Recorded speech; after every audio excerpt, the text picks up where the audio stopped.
안녕하십니까. 오늘 하반기 개정세법 프리뷰 강의를 맡게 된 차재영 세무사입니다. 매년 이맘때인데 국세청이 먼저 했으면 좋겠는데 국세청이 저희보다 늦어서 저희가 현재까지 파악된 내용을 가지고 강의를 진행을 하고, 강의는 1시간 정도 하고 쉬고요. 아마 그 다음은 아마 1시간이 안 되게 진행이 될 겁니다. 쉬는 시간 한 15분 정도 쉬겠습니다. 지금부터 강의를 해서 3시쯤 한 분 쉬면 되겠네요. 그 다음에 15분 정도 쉬고 다시 강의를 시작해서 마무리할 거고, 제가 오늘은 저희 자료에는 아마 배포된 자료는 없는데 내년도 26년도 개정세법 안을 조금 설명드릴 거예요. 그 자료는 나중에 다운받게 해드리겠습니다. 근데 그래서 제가 필요한 것만 저도 추려서 제가 올려놨고, 여러분한테 조금 기대되는 것도 있을 겁니다. 그래서 아마 강의를 진행을 하겠습니다. 내용은 약간 잡다한 게 많긴 하는데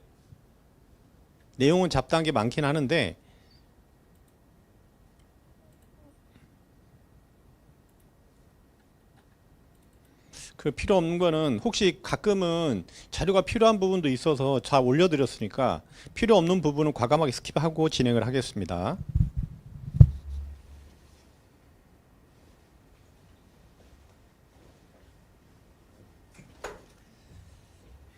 자, 오늘은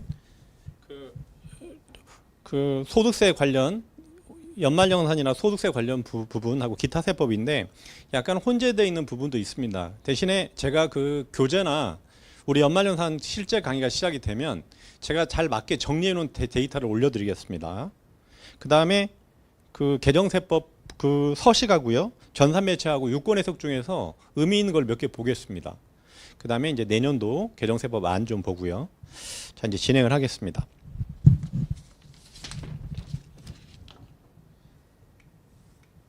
자, 첫 번째 건데 기업의 출산 관련 지원금 비과세 부분인데, 요건 아마 작년 연말정산 때 소급 적용이 됐을 거예요. 그래서 6세야 자녀보육상 자체는 작년에 적용이 됐고요. 엄밀하게 말하면 기업의 출산지원금 비과세 자체는 올해 적용이죠. 대신에 작년 거까지 소급해 주는 거니까 실제로는 올해 개정세법은 맞죠. 그래서 여기 보면 출생일로부터 2년 이내 최대 주차례예요. 근데 지금 법이 약간의 진행이 되면서 유권해석이나 이런 게 조금 완벽하게 바뀐 게 사용자별로 2번이에요. 그러니까 만약에 우리 직원이 자녀를 출산을 하고 이직을 하면 최대 4번까지 받을 수 있는 거죠. 최대 4번까지. 그 다음에 이런 경우는 안 돼요. 제 표현을 이렇게 하겠습니다. 아무리 여러분 임직원이라고 하더라도 특수관계 중 친족관계에 있는 특수관계자는 안 됩니다. 특수관계자 중에서 친족관계, 특수관계자는 여러분 범위가 좀 넓어요. 그 중에서 누구? 친족관계는 안 해주겠다는 거예요 지금. 그래서 회장님 아들이나 사장님 아들이 회사에 다니면서 자녀가 출생을 해서 출산지원금을 받으면 비과세 적용이 안 되는 거죠. 금액 제한 없고. 여기와 관련 유권 해석은 의미 있는 게 있어서 뒤에서 하나 해드리겠습니다. 자, 그 다음에 2번, 요게 지금 3번 이 부분하고 여러분 중복되는 부분이에요. 2번 이 부분하고 3번 3번 부분하고 중복되는 부분인데, 제가 좀 명확하게 이해해서 2번을 여러분 가지고 왔어요. 여기 보시면 근로소득의 범위 확대인데, 이게 현재 소득세법 20조에 이게 근로소득의 범위였어요. 자, 24년도까지. 근데 25년도에 요게 여러분 추가된 거예요. 그러니까 무슨 말이냐면 회사에서 직원들한테 물건을 싸게 판 거, 이런 부분 자체가 근로소득의 범위에 포함이 안 된 거예요. 그래서 실무적으로 이걸 과세할 건지 안 할 건지 굉장히 불분명한 부분이 있었다는 겁니다. 그래서 일단 회사에서 직원들한테 물건을 싸게 팔면 이 부분은 근로소득에 포함이 되는 거예요. 대신에 비과세를 해주는 거죠. 일정 부분에 대해서. 그래서 회사에서 임직원들한테 물건이나 서비스를 여러분 싸게 제공하는 부분에 대해서 얘기하는 거죠. 그래서 자기 회사 임직원한테 할인 판매하는 것도 대상이 되고요. 우리 회사 임직원들한테 물건을 싸게 살 수 있도록 지원금을 주는 것도 대상이 되는 거고요. 할인 대상에. 계열사도 마찬가지고요. 그래서 이거를 여러분 이제 먼저 근로소득이 포함이 되는 거예요. 대신에 일정 금액을 비과세로 빼주겠다는 거죠. 어떤 거? 시가의 20%하고 연 240만 원, 이게 맥스입니다. 맥스. 그래서 아마 1년에 실질적으로 구입한 품목이 많다고 하면 연 240만 원은 비과세 받을 수 있는 거예요. 대신에 비과세 요건은 종업원 등이 직접 소비할 목적에, 자 여기 의미가 있습니다. 혹시 종업원 가족이 여러분 가족한테 싸게 팔면요? 비과세 대상이 아니라는 거예요. 자, 의미 있는 요건 해석이 나왔습니다. 그 다음에 일정 기간 등 여러분 재판매가 금지돼야 돼요. 그래서 자동차나 이런 것 자체는 한 2년이고 일반 그 소비성 부품 소비나 기간을 뭐 오래 사용하지 않는 부분은 여러분 1년입니다. 그 다음에 공통 기준이어야 돼요. 어떤 사람만 더 많이 해주면 안 됩니다. 그래서 조건은 종업원 등이고 일정 기간 재판매가 금지되고 공통 기준에 따라서. 근데 여기 제가 하다 보니까 이런 문제가 걸리더라고요. 특히 여러분 그 병원들 저기 혹시 병원 임직원이 수술하면 병원비 깎아주죠. 병원비 일부 깎아줍니다. 임직원 가족은요. 준다고 하더라도 비과세를 못 받는 거죠. 왜 그러냐면 종업원 할인 금액은 종업원에 대해서만 해주는 거니까. 그래서 저도 별로 이렇게 그 의미 깊게 생각하지 않다가 이게 유권 해석이 명확하게 나와서 종업원만 해준다. 종업원만. 그러니까 종업원의 여러분 가족이나 배우자 부분은 적용 대상이 아니다. 그럼 굉장히 의미가 있습니다. 이게 올해 전반적인 세법 비과세 부분에서는 가장 중요한 부분이 아닐까요? 이 부분이.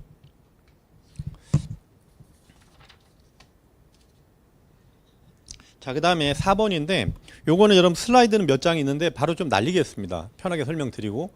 요게 뭐냐면 미술품이나 저작권, 부동산, 예술품 같은 경우에를 이걸 여러분 옛날에는 통으로 보유했는데 이거를 여러분 지분으로 여러분 사고 파는 거예요.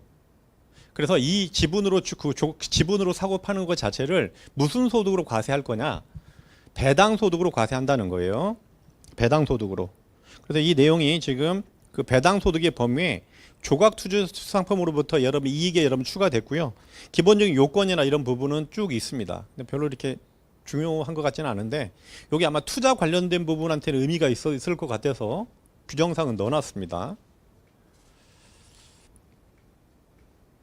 자, 그 다음에 5번 슬라이드는 여러분 11번이 되겠죠. 11번 저기 슬라이드는 죄송합니다. 슬라이드는 여러분 그 15번이 되겠죠. 자, 필요경비 불산입 대상의 부담금 범위 명확한데 이건 아마 연말정산과는 직접 관련이 없을 것 같고요. 내용이 뭐냐면 현재 여러분 소득세나 법인세 낼 때 경비 처리 안 해주는 부분이 있거든요.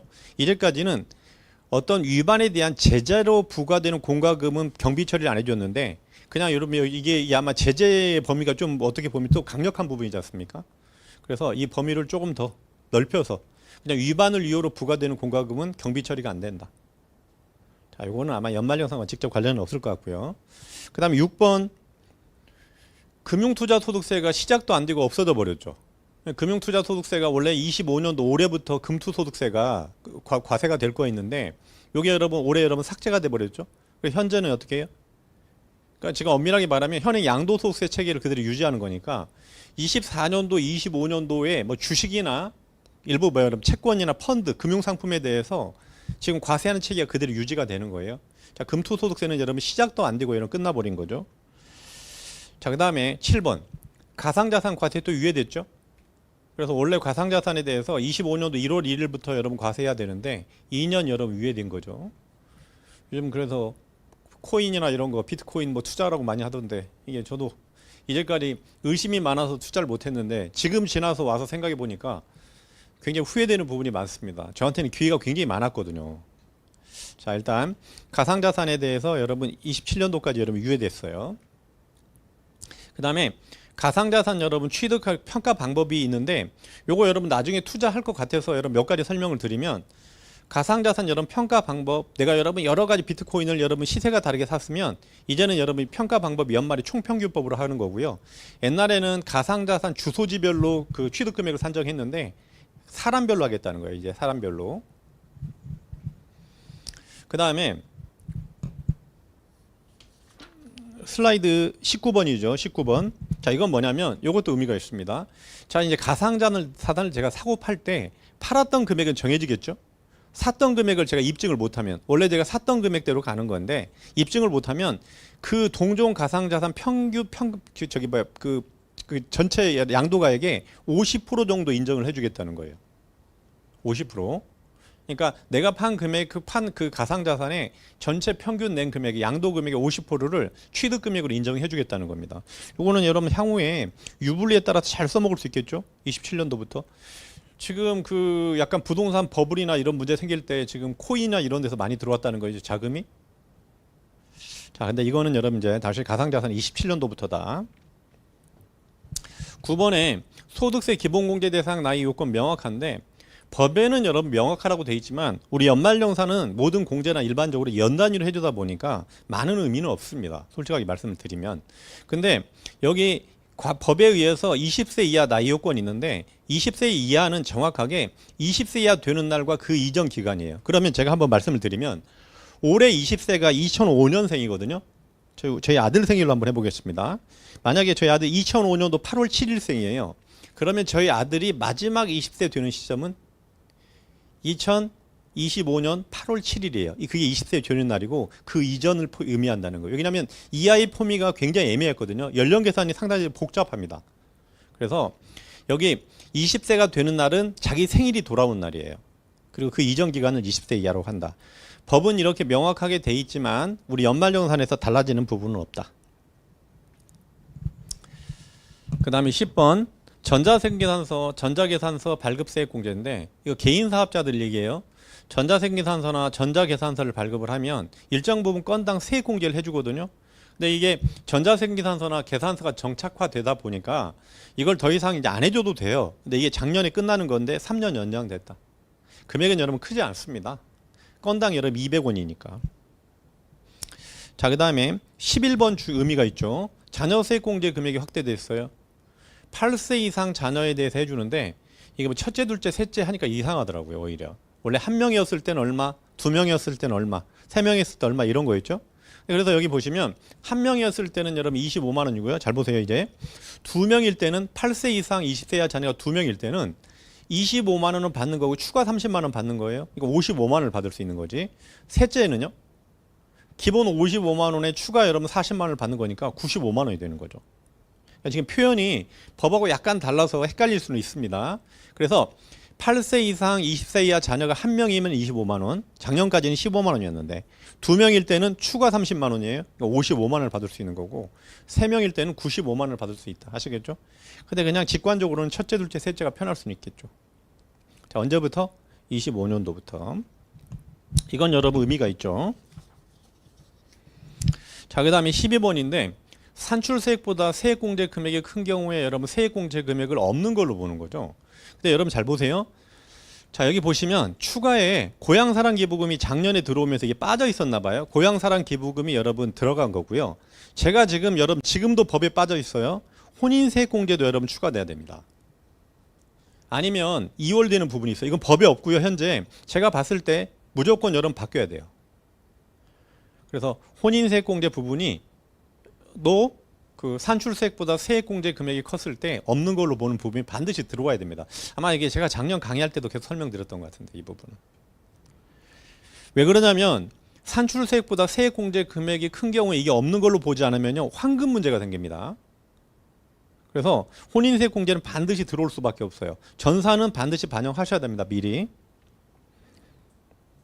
자, 12번까지 했고요. 요거 의미 있습니다. 요거 아마 전산에서 오류 많이 나서 언제 할 건데 혼인세액 공제까지 포함해서 설계하시는 게 좋을 거예요. 자, 그 다음에 13번에 납세조합 세액공제 적용의 연장 및 공제율 조정인데 첫 번째 슬라이드는 볼 거 없고요. 교부금 관련되니까. 두 번째 슬라이드인데 납세조합 세액공제가 5%에서 3%로 줄어요. 자, 납세조합 세액공제가 얼마? 5%에서 3%를 준다. 이것도 여러분 아마 적용기한이 24년도였는데 3년간 연장되는 걸로 같네요. 자, 그래서 자, 슬라이드 25번에 자, 납세조합 여러분 세액공제율이 여러분 3%. 혹시 해외 파견자나 을종근로소득이 있는 회사에서는 의미가 있겠죠. 자, 그 다음에 14번 전자기부금 영수증 발급 의무화인데 제가 거기까지는 여러분 검토를 못했는데 지금 현재까지는 종이 영수증이나 전자 기부금을 종이로 발행하거나 전자 기부금 중 여러분 선택할 수 있었는데 올해부터는 기부금 여러분 발급 금액이 직전 연도 3억 넘어가면 반드시 전자 기부금 영수증을 발급하게 돼 있네요. 근데 제가 여러분 죄송합니다. 검토를 못 했는데 페널티가 있는지는 모르겠어요. 이제 법은 의무화라고 돼 있는데 제가 페널티 규정은 여러분 검토하지 못했습니다. 만약에 전자 기부금 영수증 발급 대상자가 만약에 종이로 기부금 영수증을 발급했을 때 페널티가 있느냐 없느냐. 근데 여러분 생각해 보면 3억은 여러분 생각보다도 그 금액이 큰 게 아니에요. 교육 여러분 조금만 커지면 기부금 1년에 3억은 될 거니까. 그래서 제가 보기에는 함부로 페널티를 물리지는 못할 것 같긴 한데 이것도 한번 여러분 검토해, 혹시 그 비영리법인을 도우신 분들은 반드시 한번 체크해 볼 필요가 있습니다. 그 다음에 15번, 이것도 연말정산과 관련된 부분이죠. 뭐냐면 해외 파견자 국외근로소득 비과세 판단할 때 공무원의 범위에 계속 하나씩 들어오죠. 저기 뭐야, 코트라, 코이카, 관광공사 이렇게 들어왔, 산업인력공단까지 들어왔는데 올해는 여러분 중소벤처기업진흥공단 종사자를 공무원의 범위에 포함시킵니다. 중소벤처기업진흥공단 직원도 중소기업의 범위에 포함이 된다. 혹시 해당되는 회사들 여기도 많이 저희한테 교육 오시니까. 자, 그 다음에 16번 종교인 비과세에 자가운전보조금 여러분 적용 방법 확대라고 돼 있죠. 근데 여러분 왜 갑자기 차량 유지비 원래 20만 원 비과세 되는 게 아니냐라고 말씀하실 건데 요거 여러분 그냥 내용을 한번 설명을 드리면 우리 여러분 종교인들한테 과세할 수 있는 방법이 세 가지가 있어요. 하나는 근로소득 과세 선택이에요. 또 하나는 그냥 기타소득, 또 하나는 종교인 여러분 기타소득으로 연말정산을 할 수가 있어요. 근데 체계가 근로소득과 거의 비슷합니다. 근데 알고 보니까 종교인 여러분 그 자가운전보조금 비과세에 근로소득은 본인 명의의 임차도 포함이 됐는데 종교인 이 규정이 빠져 있었나 봐요. 그리고 이게 지금 들어온 것 뿐입니다. 다시 일단 종교인은 세 가지 스타일로 여러분 과세할 수 있다. 세 가지 스타일로 근로소득 아니면 기타소득, 또 하나는 종교인 기타소득인데 연말정산이 됩니다. 자, 그 다음에 17번 저축성 보험의 보험차익 과세 합류한데 여기 아마 저축성 보험차익에 생명손해보험 계약도 여러분 추가되는 부분이고요. 별 중요성은 없을 것 같고요. 그 다음에 18번에 RP라고 하죠. RP 여기 환매조건부 매매거래인데 여기 보시면 채권형은 이자소득, 여러분 주식형은 배당소득으로 과세한다. 별로 여러분 중요성은 없을 것 같고요. 자, 그 다음에 19번입니다. 19번 연금계좌 추가 납입 대상이 확대인데, 자 이거 좀 설명을 드리면 우리 연말정산 때 연금저축과 퇴직연금을 합쳐서 불이익금액이 최대는 900만 원이에요. 그러니까 세제 혜택을 보는 건 여러분 900인데 내가 연금에 여러분 세제 혜택은 없지만 나중에 연금소득으로 연금으로 받으면 세부담이나 뭐가 혜택이 있겠죠. 그래서 실제로 최대 부담할 수 있는 건 1,800이었는데 1,800보다 추가적으로 부담할 수 있는 사유가 있나 봐요. 요거는 여러분 세제적으로 혜택이죠. 내가 만약에 추가 불입을 해서 연금으로 받는다고 하면 저한테 큰 혜택이겠죠. 그래서 여기 보시면 ISA 만기에 여러분 연금저축이나 퇴직연금 전환금액도 추가되는 거고요. 1주택 고령가구 주택에 대해서 여러분 집을 줄여가면서 양도금액이 줄어들 거, 그 집을 팔면 여러분 금액이 남을 거 아닙니까? 이 부분을 여러분 여기 넣는 것도 그렇고요. 올해 추가된 거는 이거네. 기초연금 수급자가 장기 보유한 부동산을 양도하고 그 양도 차익에 대해서 언제 6개월 내에 여러분 연금계좌에 불입을 하면 연금저축 불입금액을 인정을 해주겠다는 거죠. 대신에 최대 1억까지만. 이게 아마 실질적으로는 아마 노년에는 괜찮을 것 같아요. 이게 불입만 가능하다고 하면. 자, 그 다음에 20번 하겠습니다. 20번 고가주택 2주택자의 간주임대료 과세단 구체화인데 요건 내년도부터예요. 요거 여러분 내년도부터. 이건 뭐냐면 원래 여러분 전세 보증금에 대해서는 세금이 없어요. 임차 보증금에 대해서 세금이 없는데 정확하게 말하면 3주택 이상자, 소형주택은 제외되고요. 3주택 이상자의 보증금에 대해서 그 전세 보증금에 과세를 하는데 내년도부터는 3주택이 아니고요. 2주택자라고 하더라도 집의 기준시가가 12억이 넘어가면 2주택자도 포함시키겠다는 거예요. 아마 그래서 집 혹시 투자 목적으로 집을 한 채 더 가지고 있으신 분들이나 이런 분들은 내년도에 과세 문제가 불거질 수 있을 것 같다. 언제부터? 내년도부터. 그 다음에 21번은 패스 별로 중요성이 없어서 감가상각 대상 무형자산의 범위에 뭐 이런 그 철도 시설권이나 근데 무형자산이 들어왔는데 요게 아마 그 별도로 여러분 규정되지 않는 무형자산은 기본적으로 5년으로 가겠다는 겁니다. 그 다음에 22번 요건 아마 개정세법이 아니지만 분명히 개정된 거니까 자 여러분 24년도까지 24년도에 한시적으로 자 원래 기부금 세액공제율이 1,000만 원까지는 15%, 1,000만 원 넘어가면 30%인데 3,000만 원 넘어가면 고액기부금에 대해서 작년에 한시적으로 40%짜리가 있었어요. 근데 올해 다시 넘어오면 얘가 없어져야죠. 그러니까 전산 입장에서는 그 작년 거 그러니까 작년 기부한 거는 40% 그대로 물고 가는 거예요. 자 작년 기부금이 2월이 돼서 향후에 여러분 3,000만 원 초과분에 걸리면 얘는 여러분 40% 공제를 받는 겁니다. 전산 입장에서 굉장히 의미가 있죠. 전산 입장에서는 자 요거 여러분 중요합니다. 아마 그 다른 개정세법이나 이런 그 표시가 안 날 건데 요거 반드시 여러분 개정세법으로 인식해 주셔야 돼요. 자 그다음에 퇴직자 노조유입이 세액공제 기준 여러분 완화라고 돼 있는데 요거는 아마 기부금 세액공제 부분이고요. 요거 연결하면 되겠네요. 어차피 같은 부분이니까 이 내용은 뭐냐면 기본적으로 노조 회비가 기부금 세액공제를 받으려고 하면 노조원이어야 돼요. 근데 노조원인데 이 사람이 작년 재작년까지 노조원이었다가 작년에 이러면 탈퇴를 하면요. 탈퇴가 아니고 또 퇴직을 하면 이 사람 노조회비 낸 것 자체가 그 시점에 그 노조원이 아니니까 기부금 세액공제를 못 받는 부분이 생기지 않습니까? 그래서 그 퇴직자의 경우에는 그 전년도에 노조원이었으면 노조원 여러분 세액공제를 그대로 적용해 주겠다는 얘기죠. 자 의미가 있습니다. 이거는 요거 하지 않으면 세액공제를 못 받는 부분이 있으니까. 그 다음에 25번은 넘어가겠습니다. 자 그 다음에 26번 장애인 여러분 그 추가공제 대상 명확함이 증빙 인정인데 요게 여러분 좀 문제가 좀 있나 보죠. 항시 치료를 요하는 중증 환자의 범위가 그래서 이걸 법에 여러분 명문화시킨 거예요. 중증 환자, 희귀성 질환자 또는 이와 유사한 질병 부상으로 인해서 중단 없이 주기적인 치료를 요하는 자로서 의료기관 장이 취약, 취업 등의 일상적인 생활에 장애가 있다고 인정되는 자로 좀 명확하게 한 거죠. 이게 아마 저희도 확인해 보니까 한번 여러분 저 정리해 본 거 어디 한번 볼까요? 조문 유치가 바뀌었고요. 질환 요건이 추상적이었어요. 우리 교재는 지금 없죠. 굉장히 추상적이었는데 좀 명확하게 했고요. 자, 생활 요건은 이렇게. 그 다음에 판단 주체가 이제까지는 뭐 의사 등 표현이 명확했는데 의료기관 장으로 명확하게 했다.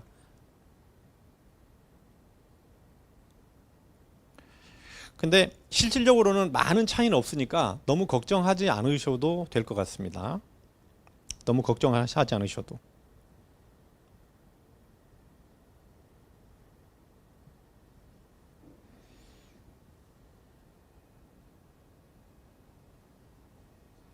제가 슬라이드 번호가 차이가 있어서 이건 지우겠습니다.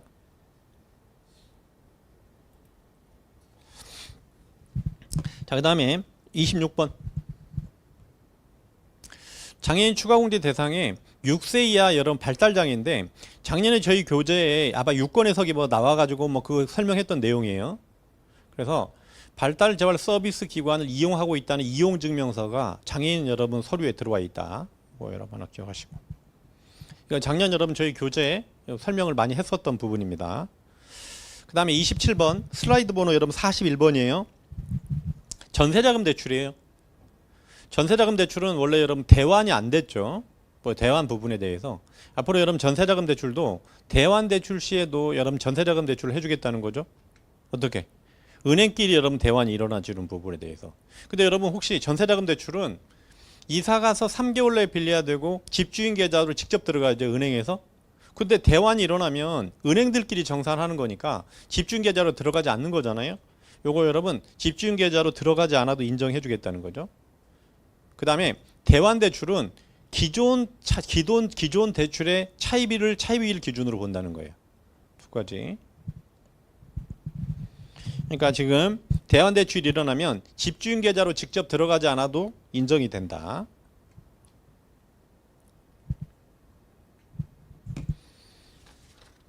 그 다음에 28번 여러분 그 장기주택 저당차입금 비거시 분할 상환 방식 계산한데 연도 중에 여러분 대환이 일어나면 대환이 아니고 장기주택 저당차입금이 발생을 하면 장기주택 저당차입금이 작년에 바뀌어서 헷갈렸죠. 600만 원, 800만 원, 1,800, 2천만 원 이렇게 돼 있어가지고 그래서 혹시 연도 중에 상환이 일어나면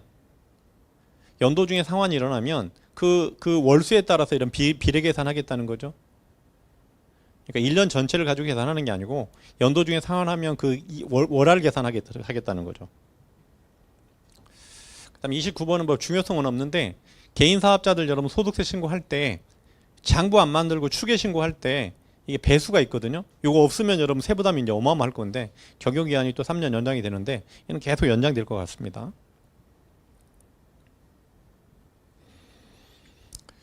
자, 그 다음에 30번에 퇴직소득세액 정상 방법 합류한데 요거 여러분 연도 한번 보세요. 내년도부터예요.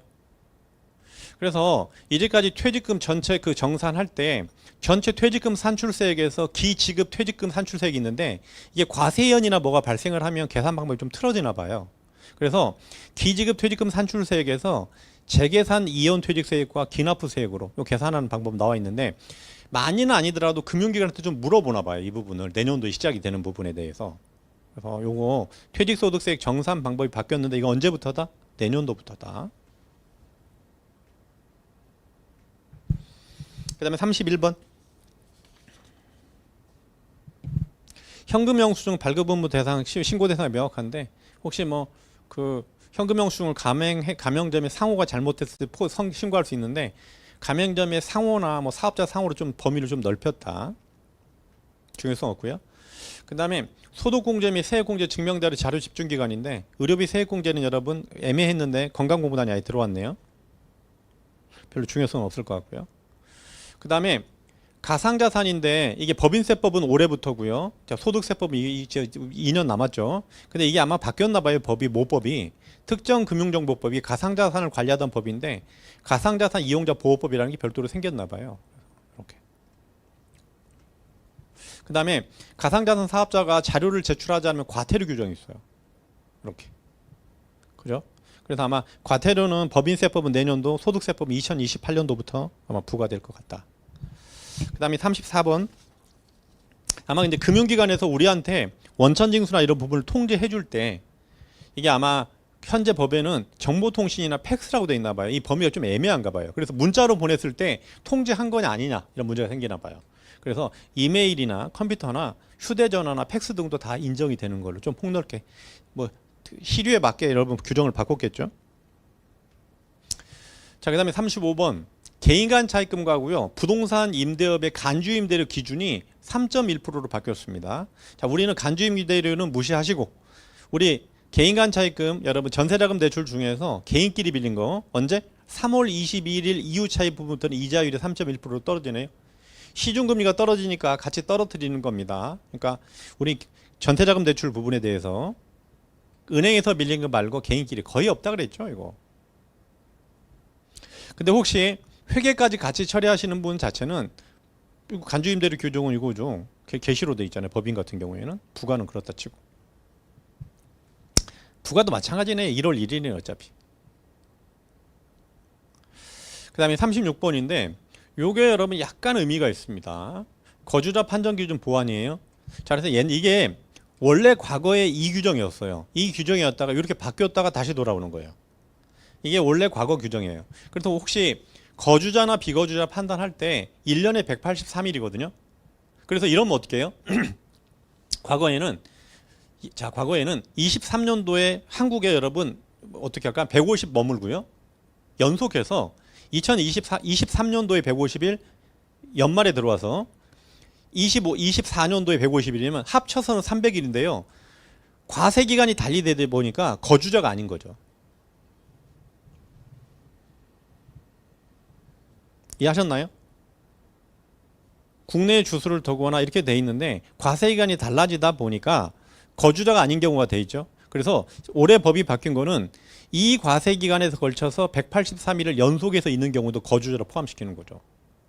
근데 과거에 이랬어요. 과거 규정이 이랬는데 얘를 빼서 이렇게 온 거니까. 그래서 이 거주자 판정 기준은 언제부터 바뀌었냐면 거주 기간의 계산은 25년도고요. 거주자의 정의는 요거는 여러분 요 규정은 26년도부터 들어오는 거고요.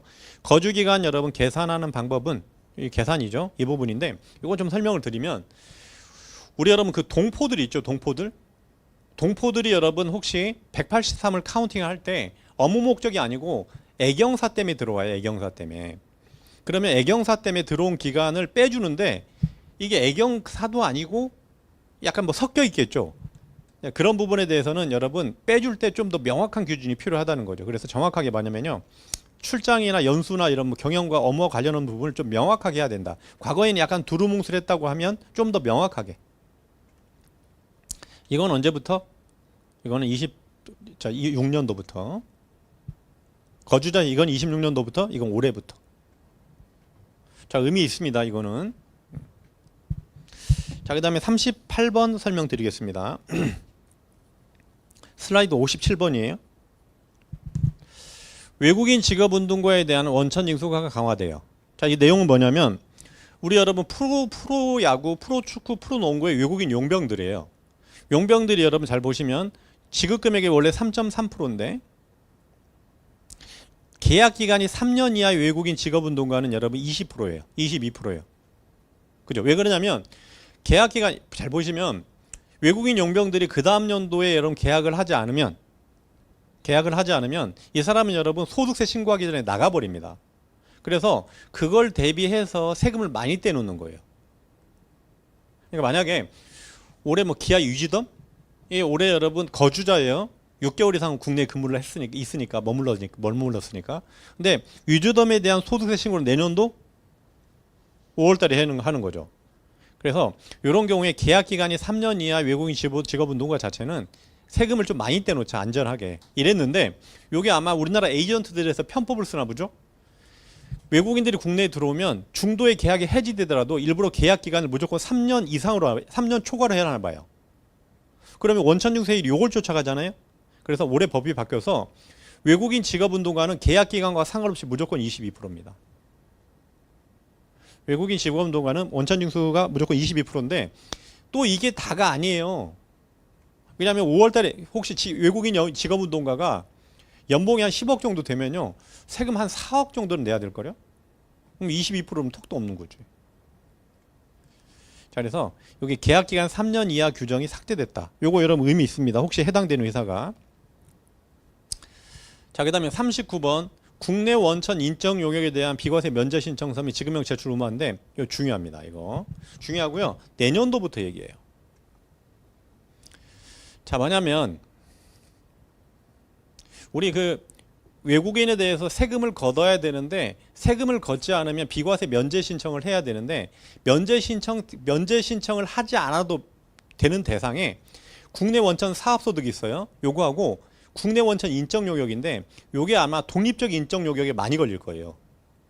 근데 이게 지금 현재는 면제 신청을 하지 않고 지급명세서 제출을 하지 않아도 페널티가 없었는데 내년도에 여러분 내년도부터 법이 개정이 된 거는 독립적 인적 용역이 면제 신청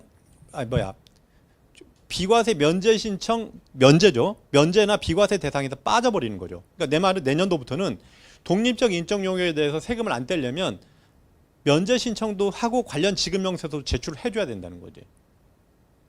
그래서 여러분 혹시 판단이 안 되면 옆에다가 독립적 인적 용역이라고 적어 놓으세요. 내년도부터입니다. 내년도부터. 이거 여러분 중요합니다. 이거 꽤 많이 걸려 있어요. 생각보다도.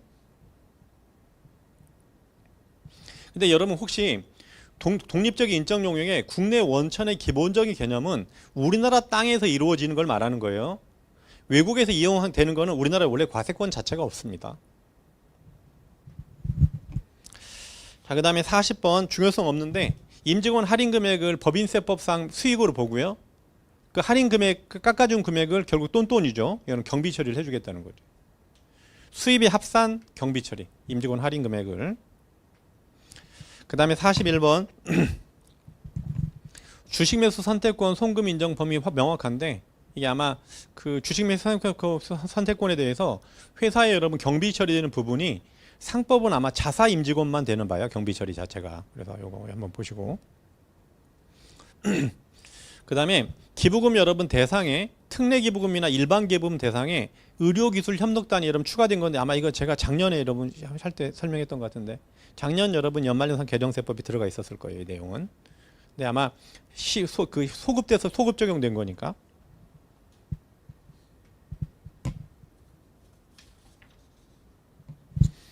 그 다음에 저희 교육으로 오는 게 비영리법인이 많아서 비영리법인 여러분 혹시 그 수익사업이 50% 넘어가면 인건비 제한이 있죠.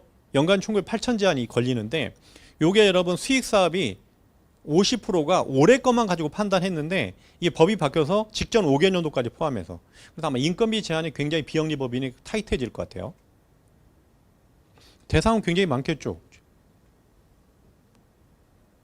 아, 대상이 줄어들겠네요. 오히려 그죠? 왜 그러냐면 올해 하고요. 아, 대상이 넓어지게 맞네. 그죠? 제 생각이 참 맞았어요.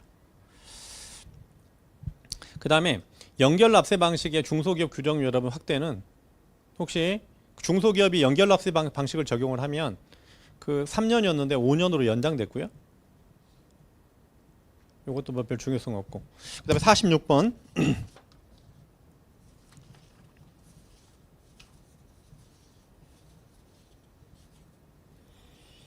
자, 46번에 조세조약상 비과세 면제 신청 시 실주귀속자 이게 누구한테 실질적으로 귀속이 되는지 증명서류인데 이제까지는 여러분 그 거주주의 감사보고서밖에 인정이 안 됐는데 재무제표나 부속서류도 여러분 세무신고서도 여러분 뭐예요? 증명서류 인정이 되는 거고 원래는 여러분 또 증명서류는 원래는 여러분 아마 그 국문본으로 아마 번역이 돼야 될 거예요.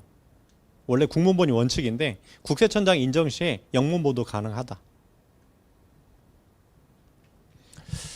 그 다음에 47번은 투자조합 출자 소득공제인데 이게 아마 유권 해석이 있었던 부분을 여러분 한 거예요. 법에 명문화시킨 거예요. 이게 아마 과거에 여러분 유권 해석이 있었던 내용이에요. 누적 정산하는 방법으로 투자를 여러분 같은 회사에 계속하면 기존에 여러분 소득공제 받은 금액을 빼서 계산하는 방법으로 이게 유권 해석이 있었던 내용을 법문화시켰다.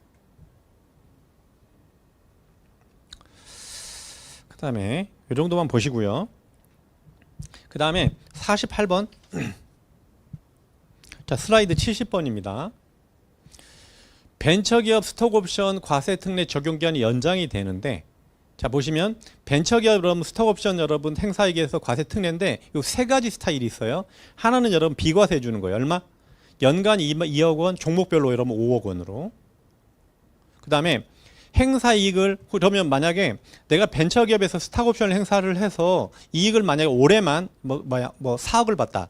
그러면 2억은 비과세 되고요. 나머지 2억에 대해서 세금을 내는데 소득세 연말연산할 때 분할 납부가 가능하죠. 그거고 그 다음에 그 주식을 양도소득세로 선택할 수 있어요. 이걸 과세특례 이걸 여러분 분할 납부 특례 이렇게 표현을 쓰는데 이 전체가 다 연장되는 거예요. 이 표현이 좀 애매해서 제가 고칠까 고민했는데 그냥 같이 썼습니다. 국세청이 써서. 그래서 이게 작년에 끝나는 건데 여러분 3년 연장된 거예요. 그러니까 바뀐 건 없는 거죠. 그러니까 벤처기업 스탁업체 행사를 하면 2억 비과세 2억 넘는 부분에 대해서는 세금을 여러분 5년간 분할 납부 가능한 거고 이거 선택할 수도 있고 아니면 양도소득세로 낼 수도 있고. 자, 그 다음에 49번 외국인 기술자 여러분 그 감면 부분인데 여기에 막 K-테크 패스라고 하네요. 이게 아마 이게 K-테크 패스가 제가 오늘 검색해 보니까 자격 인정 증명서라는가 봐요. 요게 있으면 아마 아마 비자 받는데 굉장히 유리한가 봐요. 그러니까 법무부에서 아마 탑티어 비자가 나오나 봐요. 이 부분에 있으면. 그래서 지금 해외의 K-테크 패스 보유자도 외국인 기술자 감면 대상에 추가가 됐다. 자, 그 다음에 50번 성과공유 중소기업 경영성과급에 대해서 연장이 되는데 이거는 법인세법이냐 보지 마시고요. 소득세법은 요거죠. 적용기한이 여러분 원래 끝나는 건데 연장됐죠. 자, 24년도에 끝나는 건데 소득세는 이 밑부분만 보시면 되겠네. 그 다음에 내일 채용공제 51번 핵심 인력 성과보상기금 소득세 감면 적용한 연장 및 요건 완화인데 이게 아마 성과보상기금이 조특법 규정이다 보니까 24년도에 끝나는 건데 3년 연장됐고요. 그 다음에 5년 이상 가입된 사람에 대해서 세금 감면을 해줬는데 3년으로 여러분 줄여줬고요. 그 다음에 폐업 등에는 뭐예요? 중도 해지된 경우에도 감면 적용이 된다. 폐업한 경우에는 어쩔 수 없는 거니까. 자, 그 다음에 52번 중소기업 취업자 여러분 소득세 감면 대상 업종이 정비되는데 아마 여기 그 중소기업이 맞는데 여기에 여러분 이렇게 전문직이 좀 들어가 있나 봐요. 정보통신에 가상자산이 들어가 있고요. 과학기술 전문 서비스업에 수의사업이 들어가 있고요. 부동산업이 임대에 들어가 있는데 이 사람들은 중소기업 취업자 감면을 앞으로 안 해주겠다는 거예요. 이 업종에서 취업을 하면. 근데 임대업은 옛날부터 빠졌던 것 같긴 하던데 유권해석으로 빠졌나? 자, 그 다음에 53번입니다. 자, 53번인데 고향사랑 기부금 세액공제가 한도가 여러분 기부금 한도가 여러분 500이었죠? 2천만 원 늘어났고요. 그 다음에 10만 원까지는 여러분 110분의 100이고 10만 원 넘는 금액에 대해서는 15%죠? 15% 해줬는데 올해 바뀐 거는 이 고향사랑 기부금과 같이 묶여서 특별 재난 지역에 기부를 하면 얘는요 그냥 무조건 30%로. 근데 이게 아마 특별 재난 지역이 선포되면 기부금 영수증이 아마 정부나 이 지자체에서 나오겠죠? 그 해당되는 어떤 정부 구조 관서에서 이건 아마 간소화해서 뜨지 않을까요, 제대로? 그래서 일단 고향사랑 기부금 한도가 늘었다. 2천만 원으로. 그다음에 특별 재난 지역은 무조건 30%다. 그렇죠?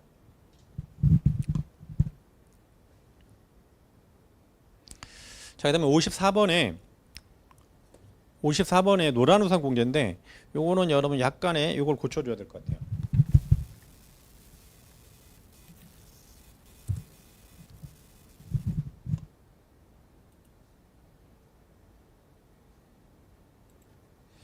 노란우산 공제에 이런 많은 대상이 없는데 많지는 않겠지만 누가 가입 대상이냐면 사업소득이 발생하는 사람하고 총급의 7천만 원 이하의 법인 대표자가 가능하죠.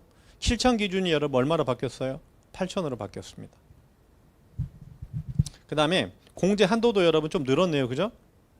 자, 4천만 원, 여러분 6천만 원 1억으로 나눴고요. 4천만 원하고 여기 사이 6천만 원 기준 하나 더 만들어서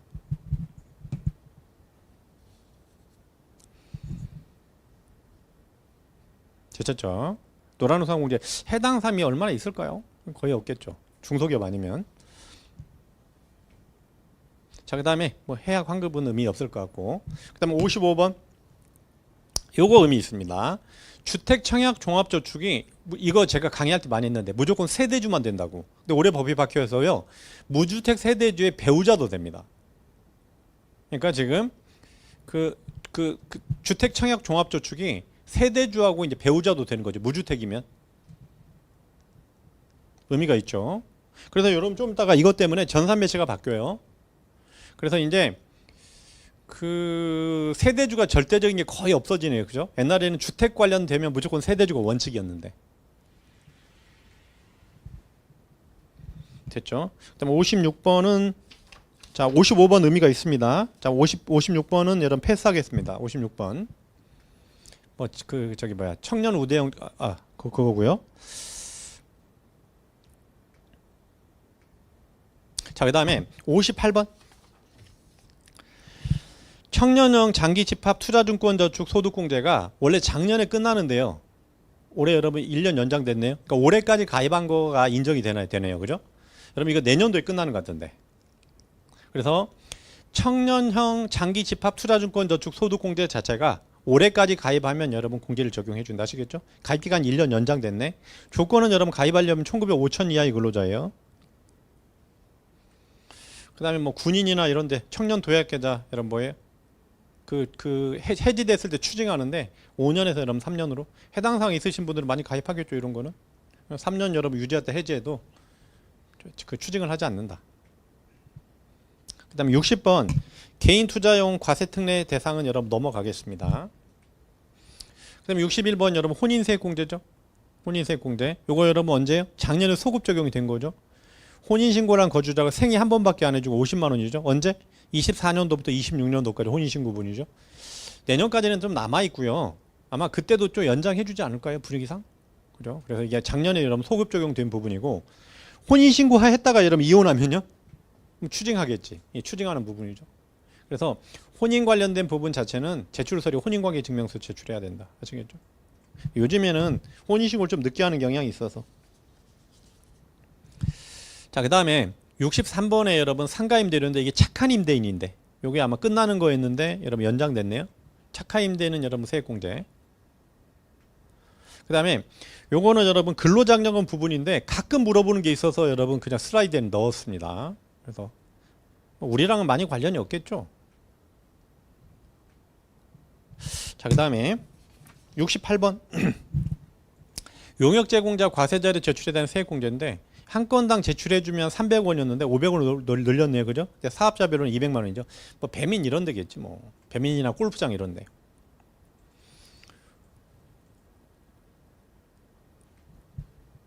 그 다음에 69번인데 혹시 여러분 현금 영수증 발급받아야 되는데 못 받은 얘기예요. 그래서 이제까지는 3년 내에 신청하면 됐는데 이게 기간이 길어졌네요. 5년으로. 그 다음에 성실사업자 의료비 세액공제인데 이게 아마 수입으로 했는데 경비인데 우리한 별로 사용이 없겠죠. 자, 그 다음에 71번 의미가 있죠. 우리 신용카드 소득공제죠. 신용카드 소득공제인데 기본적으로 총급여 25% 넘는 금액에 신용카드는 15% 이렇게 되잖아요. 공제한도도 이렇게 되고. 근데 이제 문제는 추가공제죠. 추가공제가 전통시장 대중교통에 대해서 공제율이 40%고 도서공연비에 대해서 30% 해주는데 도서공연비는 누구만? 총급여 7천인데요. 올해부터 뭐가 바뀌었냐면 수영장, 체력단련장 시설 이용료가 도서공연비에 포함이 되는 거예요. 그래서 올해부터 이름이 문화생활비로 바뀝니다. 도서공연비란 보다는 문화생활비 형태로 묶어서 다. 도서공연, 박물관, 미술관, 영화관람료 포함해 저기. 근데 수영장 여러분 체력단련 휘트니스는 7월 달부터. 아마 휘트니스에서 홍보 굉장히 많이 할 것 같은데. 그죠?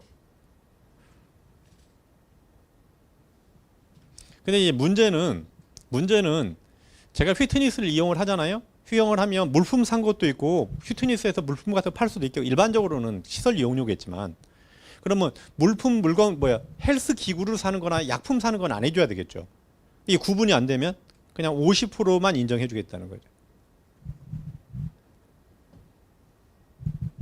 근데 여러분 제 생각은 수영장이나 여러분 그 체력 단련장, 휘트니스 이런 데서는 시설 이용료로 가는 게 더 유리할 거예요. 본인들한테는. 그래도 웬만하면 시설 이용료로 끊어주지 않을까. 그 다음에 73번에 연구개발 범위에 명확한데 이건 별 중요성 없을 것 같고요. 그 다음에 중소기업의 여러분 중소기업이나 중견기업의 범위인데 소비성 서비스업과 부동산 임대업이 소비성 현재 조특법상 중소기업 제외 대상에 소비성 서비스 이게 뭐냐면 유흥이에요. 유흥 뭐 호텔 이런 거 있잖아요. 이런 것만 빠졌는데 주점 이런 것만 부동산 임대업과 소규모 법인인데 이게 부동산 가지고 있는 가족 기업들을 말하는 거예요. 이게 지금 중소기업에서 빠지는 거예요. 그러니까 소규모의 이런 부동산 임대법인인데 가족 기업들 요거 여러분 이거 데미지가 굉장히 큽니다. 지금 여기서 끝나는 게 아니에요. 그죠? 중견기업에서도 빠지죠. 중소기업에서도 빠지고 중견기업에서도 빠지고. 그 다음에 중소기업 졸업기간이 연례로 3년에서 올해부터 5년으로 바뀝니다. 코스피나 코스닥 상장기업은 7년까지. 그죠? 다 바뀌었죠. 여기. 그 다음에 요거 하고 쉬겠습니다. 자, 마지막 여러분 105번인데 요거 하고 쉬었다 하겠습니다. 경단녀인데 경력단절 여성인데 성별이 여러분 삭제됐네요. 왜 그러냐면 가족 돌봄이 들어가면서 남자들도 경력단절자의 범위 들어오는 거죠. 그죠? 2025년도 취업하는 분부터 이제까지는 경력단절 여성이었는데 경력단절자로 답 들어오고 가족 돌봄이 여러분 추가된 거니까. 자, 쉬는 시간에 질문이 몇 개 있어서요. 그 기재부 간이지급명세서 부분은 27년도로 연기돼 그거 제가 좀 이따 보여드리겠습니다. 그 다음에 전세자금 대환대출 증빙은 간소화 서비스에 뜨겠죠. 그 다음에 요게 문제인데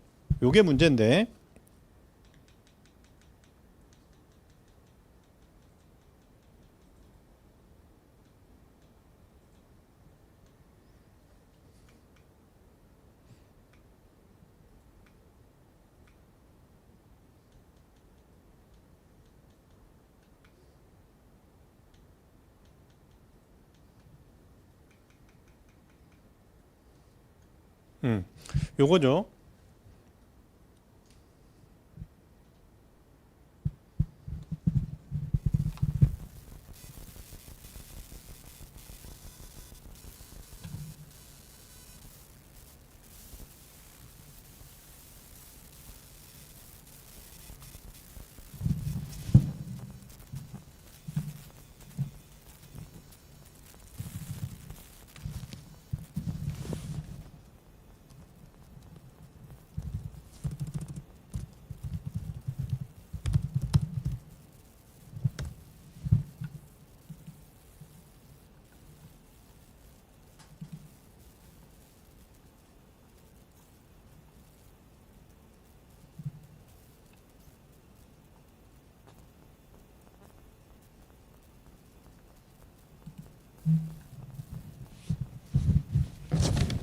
잠시만요.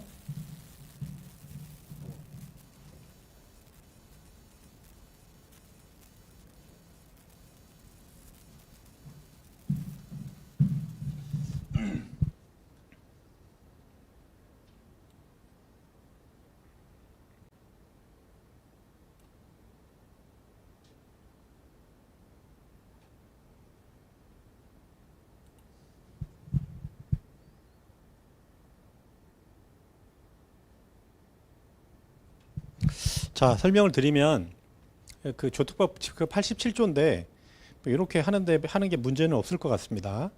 자, 규정은 뭐냐면 지금 질문 사항은 뭐냐면 주택 청약 종합저축은 원래 세대주만 받을 수 있었던 거죠. 세대주만 받을 수 있었는데 올해 이제 배우자까지 추가된 거죠. 그러면 그 부부가 무주택인 경우에 청약 종합저축을 둘 다 가입했을 때 둘 다 공제가 되느냐? 둘 다 공제가 되느냐? 둘 중에 한 명만 받아야 되느냐? 이런 이슈가 걸리겠죠. 그래서 지금 현재 입법 취지상으로는 유권 해석은 명확하게 없습니다. 나중에 유권 해석이 나오면 저희가 보정해드리겠지만 지금 현재 해석상으로는 둘 다 가능한 걸로 입법 취지 자체가 둘 다 가입하는 걸로 둘 다 공제가 가능한 걸로 해석하시면 될 것 같습니다. 자, 요거 둘 다 가능한 걸로. 자, 그 다음에 기타 세법 좀 필요한 거 하고요. 서식하고 뭐 좀 보고 설명드리고 마무리하겠습니다. 잠깐만 질문이 하나 더 들어와서.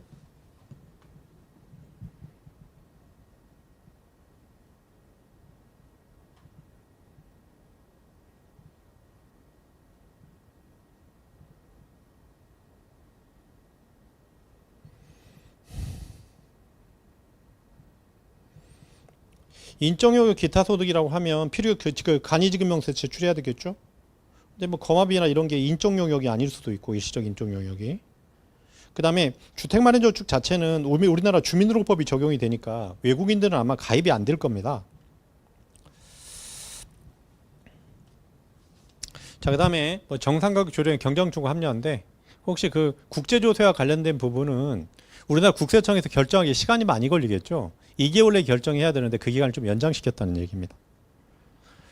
그 다음에 암호화 자산 자동 뭐 교환책인데 이건 뭐 별거 없을 것 같고요. 그 다음에 얘는 의미가 있습니다.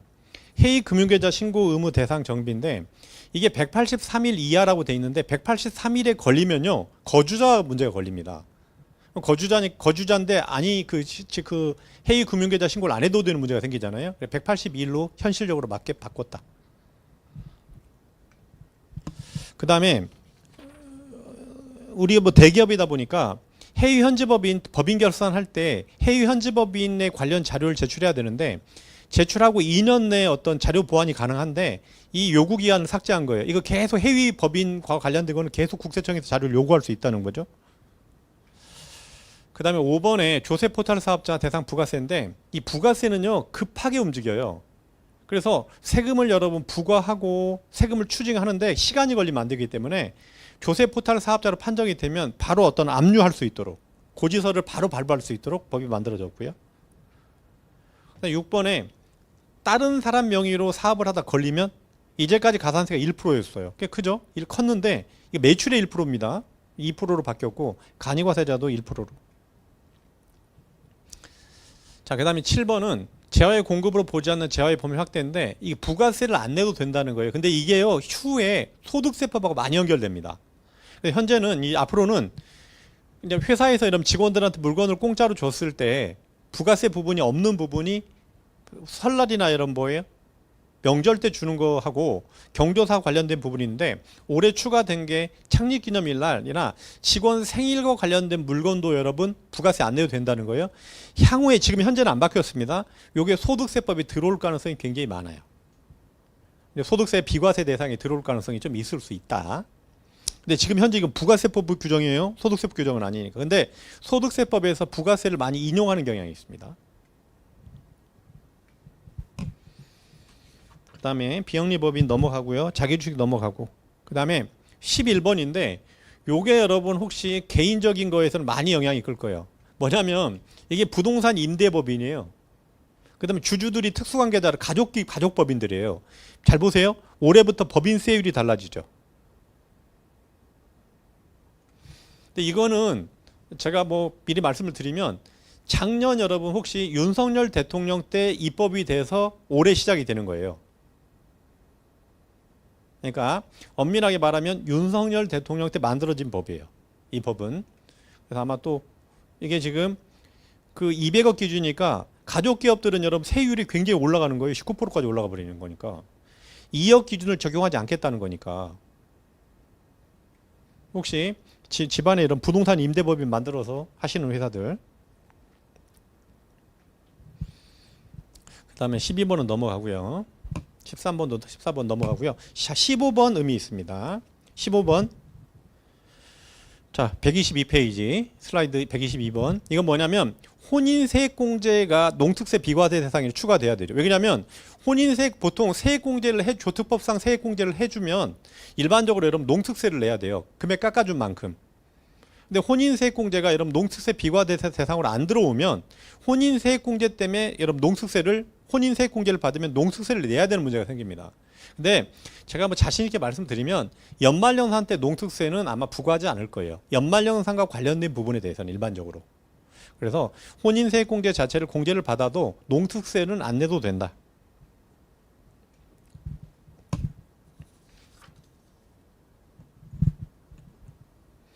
그 다음에 16번에 전자서류, 서류, 송달 서류 처리기간 기준 마련인데 국세청에서 나한테 어떤 서류를 보낼 때 몇 번 안 받으면 뭐 이렇게 처리로 간주하는 건데 그 기준입니다. 그 다음에 17번 사망보험금 납세 의무 승계 범위인데 아마 납세 의무 상속재산을 받으면 세금도 승계를 해야 되는데 아마 사망보험금이 이게 빠져 있나 봐. 이게 간주 상속자산이거든요. 요거 받으면 상속세 반드시 내야 된다라고 들어왔고요. 그 다음에 18번은 2월 세액공제에 대한 여러분 부가제출기간 특례 신설인데 이게 우리 연말연산과도 연결이 될 수 있고 이런 거니까 한번 들어보실 필요는 있습니다. 무슨 얘기냐면 일반적으로 우리 소득세나 법인세에 자료 보전 연한이 5년이에요. 근데 우리 세액공제는 10년으로 늘어나 있어요. 그러면 7년 전에 세액공제 신청한 금액이 2월 돼서 7년 지나서 지금 올해 공제를 받아요. 근데 장부 보존 연한은 5년이니까 과거 거를 이런 문제가 생겼을 때 추징하지 못하는 문제가 생기는 거예요. 그래서 혹시 과거 거 2월 공제를 받으면 7년 전 거를 여러분 2월 공제를 받으면 제척 기간이 1년 늘어난다는 거예요. 우리 입장에서 국세청 입장에서 8년까지 여러분 세금을 부과할 수 있는 기간이 늘어난다는 거죠. 근데 이렇지 않으면 여러분 문제가 되죠. 그다음에 이건 넘어가고요. 그다음에 그 경정청구 기간이 3개월인데 어떤 거는 90일로 돼 있어서 통일이 안 돼서 좀 문제가 있었나 보죠. 그래도 90일을 3개월 이내로. 경정기구 5년. 그다음에 그 세금과는 직접 이번 올해 내는 세금과는 관련이 없지만 내가 세액공제를 신청해서 올해 공제를 못 받고 2월 된 금액도 그것만 있으면 당장 올해 세금 낼 거에는 영향이 없어요. 그런데 세금 변화가 세액의 변화가 없으니까 경정 청구가 안 됐는데 올해부터는 여러분 경정 청구 해주는 걸로. 과거에는 이것 때문에 편법을 굉장히 많이 썼습니다. 일부러 세금을 납부하면서 가산세를 일부러 물면서 막 처리한 경우도 있었습니다. 그 다음에 돈 못 받으면 미수령 충당금 여러분 기준이 들어왔는데 20만 원, 10만 원에서 여러분 안 받아가면 충당한다. 다른 세금하고 알아서. 그 다음에 이제 세무조사 여러분 통지기간인데 보통 원칙이 여러분 20일로 바뀌었고요. 뭐 7일 뭐 나와 있고. 과세 예고도 별거 없고요. 아, 요거 의미 있습니다.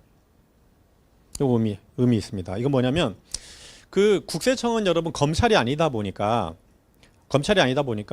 세무조사 기간은 정해져 있죠. 서류를 제출해야 되는데 안 해요. 왜냐하면 조사 기간을 도과시키려고 일부러 안 하는 경우 있는데, 앞으로는 여러분 일정 부분에 대해서 서류를 요구했는데 그 제출하지 않으면, 그죠? 어느까지 여기 여러분 저기 그 일부 뭐예요? 이행강제금이나 일부 과태료, 가산세 같은 걸 부과시키겠다는 거죠. 그다음에 27번 현금 영수증 신고 포상금이 여러분 좀 올라갔네요.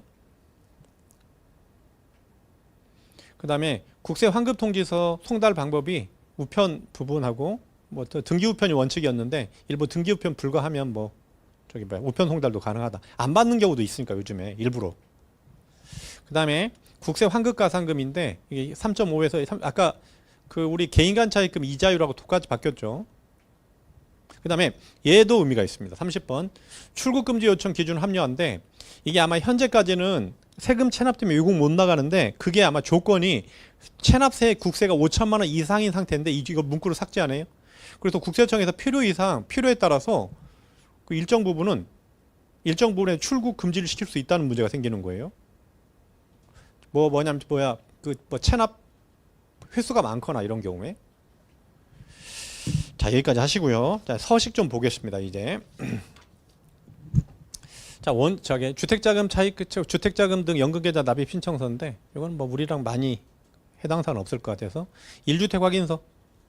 아마 양식이 좀 바뀌었나 봐요. 연금 부동산 뭐 양도차익 납입. 여기냐면 이게 연금 추가 불입이 가능한 걸로 바뀌어 있으니까. 그다음에 원천징수 이행 상황 신고서인데, 원천징수 이행 상황 신고서가요? 확대가 안 되네. 날짜가 좀 바뀌었어요. 올해 바뀌었죠? 근데 여기에 좀 이따 보여드리겠지만 금융투자 소득이 있었던 부분이 삭제됐습니다. 그래서 원천징수 이행 상황 신고서가 여러분 8장이죠.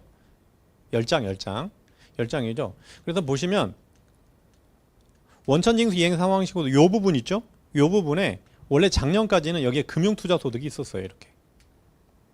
그죠? 요게 삭제된 거예요. A71번이 삭제됐고, 그 다음 페이지 작성 방법에 여러분 뭐예요? 여기 금투소득이 있었는데 이게 삭제된 겁니다. 아시겠죠? 그래서 아마 그 서식 지금 슬라이드 번호 141번 보면 여기에 여러분 5번이 과거에 있었습니다. 그 다음에 작성 방법에서는 이게 들어왔어요. 이것도 의미가 있어서 수정신고한 납부세액 납부서는 별도로 만들라는 거예요. 아시겠죠?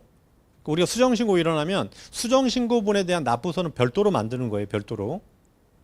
요게 여러분 작성 방법에 들어왔다. 이게 아마 질문이 많이 들어가나 보죠?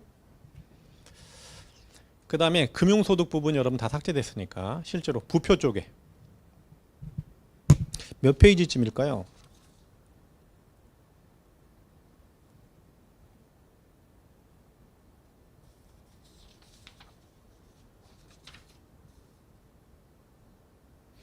(142페이지) 슬라이드 부분이겠네요. 원래 여기 금융소득이 이렇게 있었다. 금융투자소득이 삭제됐다. 작성 방법도 삭제되고. 그 다음에 이자 배당소득 원천징수 지급형 세서인데, 이거는 뭐 그 매년 조금씩 바뀌는 거니까 그건 참고하셔서 보시고요. 거주자의 사업소득 지급형 세서인데, 요게 아마 올해 특별하게 아마 개정사항은 요거 바뀌었구나. 요게 지금 잘못됐어요. 자, 뭐냐면 거주자의 사업소득 지급형 세서인데 개정은 됐는데 이게 잘못됐어요. 세율하는 3%고 프로 스포츠 구단과 계약기간 3년 이하가 삭제돼야 되겠죠. 지금 현재 여기 서식에는 그 안 빠져 있어요.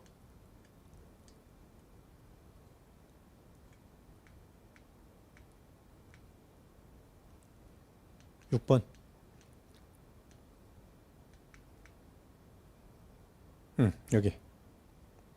여기 빠져야 되겠죠. 그래서 제가 그냥 여러분 서식을 확대해서 이렇게 지운 거예요. 이렇게 3년여가 빠져야 되겠죠. 서식상으로는.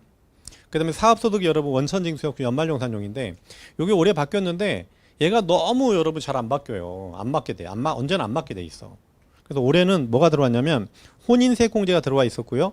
작년에 여기 기부금 2월 공제 부분이 있었습니다. 소득공제가 없어졌는데 이게 지워지고 혼인세액공제가 여기에 들어왔다. 그 다음에 근로소득 지급명세서입니다. 이게 어차피 연말정산의 핵심이니까. 지급명세서인데 첫 번째 이거 9장이죠. 9장이죠. 그럼 첫 번째 거 좀 설명을 드리면, 자, 지금 제가 어디 하는 거냐면 요 부분 하는 거예요. 요 부분. 요 부분 보면 이게 아마 그 한글 쓰기 좀 그런 것 때문에 작년까지는 여러분 보세요. 외국인 단일세 여부로 돼 있는데 글자가 너무 길어졌죠. 해당 미해당. 이게 더 불편한 것 같아요. 저는 어느 순간에. 그 다음에 사업자 단위 과세자 해당 미해당. 옛날에는 여부로 돼 있었는데 이렇게 바뀌었어요. 서식이. 어차피 여러분 그려줘야 되니까 전산 담당자 입장에서는 해당 미해당으로 해줘야 되겠죠. 이게 여러분 이게 작년 거, 이거 올해 거. 올해 6월 30일 날 바뀌었어요. 그 다음에 비과세 여러분 감면소득 코드에 임원 등 할인 금액이 들어왔습니다. W01로 18-41번으로 임원 등 할인 금액이 들어왔습니다.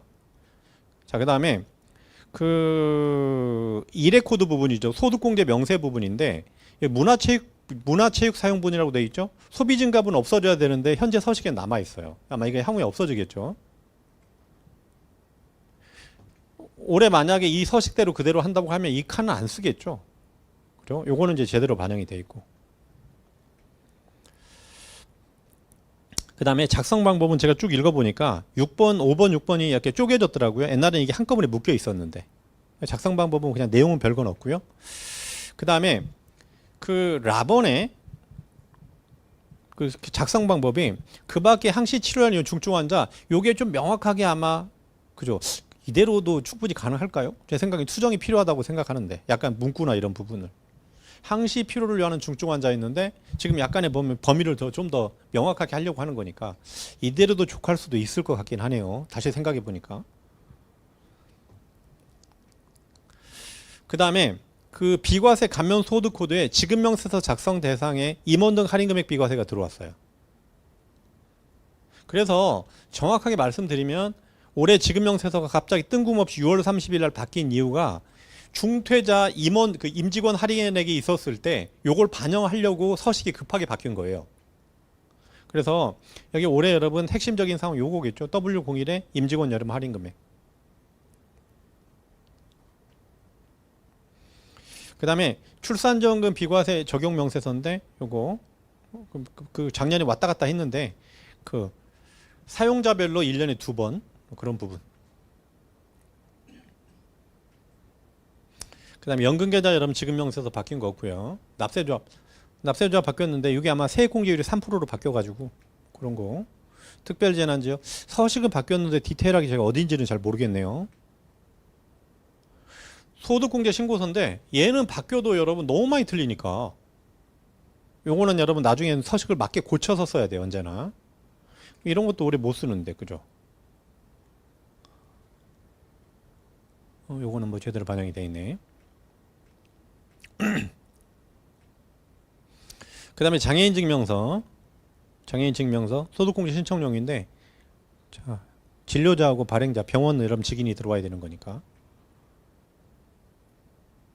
연금계좌 납입 확인서 의료비 지급 명세서 의료비 지급 명세서는 날짜는 바뀌어 있는데 바뀐 내용은 없더라고요. 장기주택 저당 차입금도 날짜는 바뀌어 있는데 기부금 명세서인데 기부금 명세서 이 부분에 작년에 뭐 노조비 남아 있었는데 작년에 없어져야 된다 그랬죠. 뭐 그거 이제 그 반영된 거니까.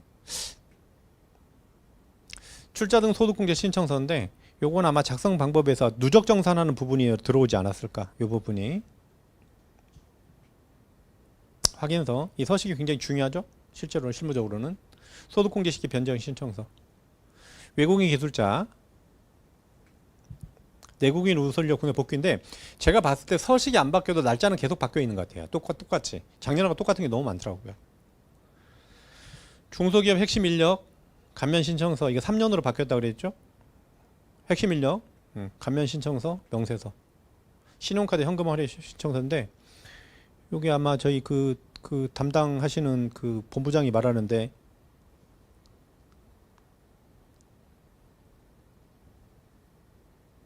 현금 확인 신청이 그 올해 세법이 개정이 돼서 3년에서 5년으로 바뀌었죠.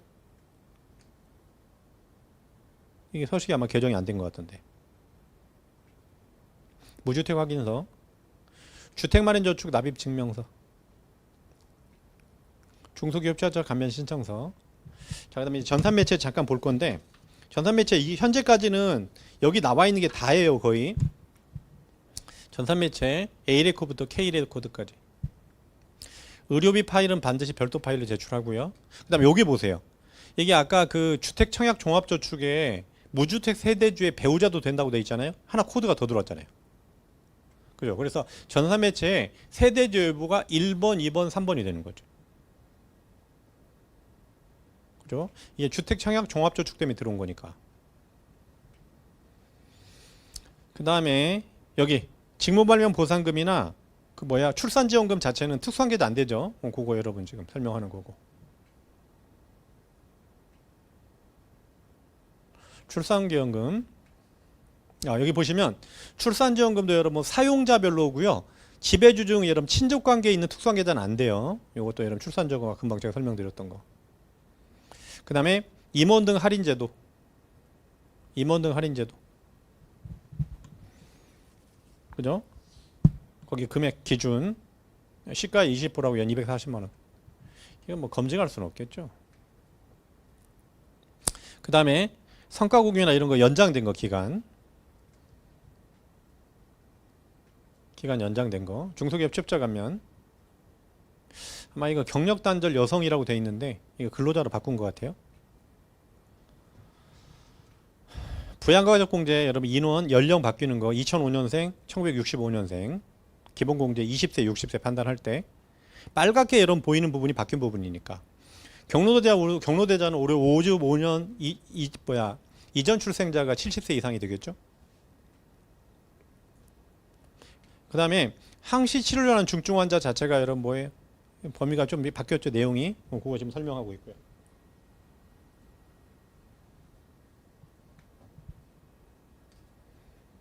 그 다음에 여러분 노란우산 공제 금액 기준 바뀌는 거 1908천으로 바뀐 거. 그 다음에 주택마련저축 여러분 세대주인 또는 세대주인 배우자 들어와 있으니까.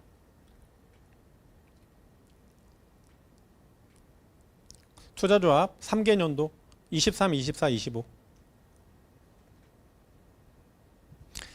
그 다음에 신용카드 소득공제인데 신용카드 소득공제 1907천 기준에 따라서 한도 달라지고요. 도서공연비인데 이게 아마 용어를 그래도 문화체육 뭐 이런 걸로 고쳐줘야 되겠죠. 600만 원까지 공제 가능하다. 올해 소비증갑은 없어진 거.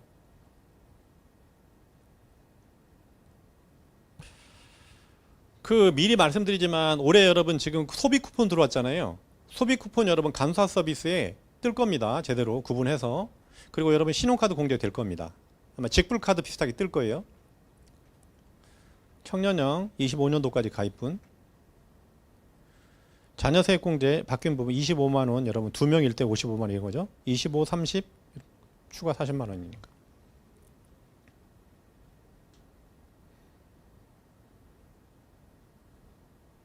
혼인세액공제.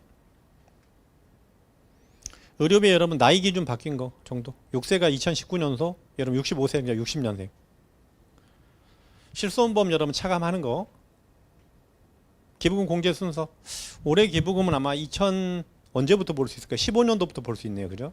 올해 25년도니까. 11개년도를 볼 수 있는 거예요. 일반적으로는. 그 다음에 고향사랑 기부금에 특별 재난적이 묶여서 얘는 여러분 뭐예요? 묶어서 세액공제로 적용이 된다.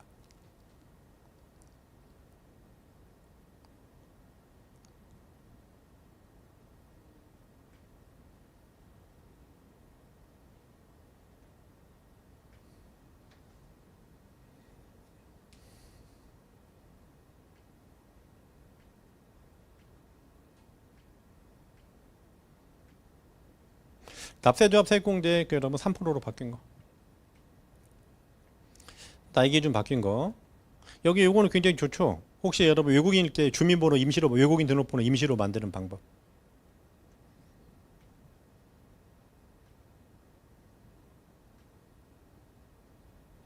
고향사랑 기부금에 여러분 특별재난지역 들어가 있는 거.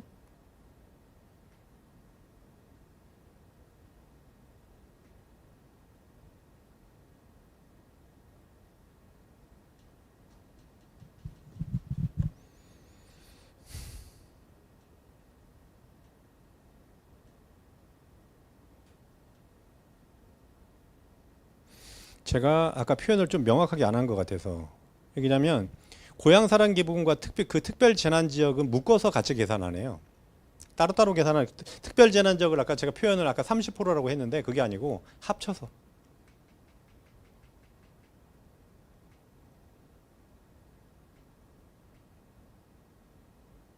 그죠? 같이 묶여 있어서 제가 약간 자, 그다음에 유권 해석인데 자, 이제 먼저 필요한 게 있어서 그 굉장히 중요한 유권 해석이 몇 개 있습니다. 여기에 첫 번째는 국내에서 여러분 대마도 왔다 갔다 하는 여러분 선원들이 국위근로소득 비과세가 적용이 되는지 안 된다는 거예요. 안 돼. 이거 과거에도 유권 해석이 있었나 봐요. 자, 두 번째 요거의 여러분 핵심입니다. 임원등 할인 금액인데 종업원 여러분 가족이 쓰는 거, 임직원 가족이 쓰는 것 자체가 임직원 종업원 할인 금액에 포함이 되는지 안 된다는 거예요. 가족들이 소비하는 것 자체는 여러분 비과세가 안 된다는 거예요. 아시겠죠? 무조건 총급의 합산.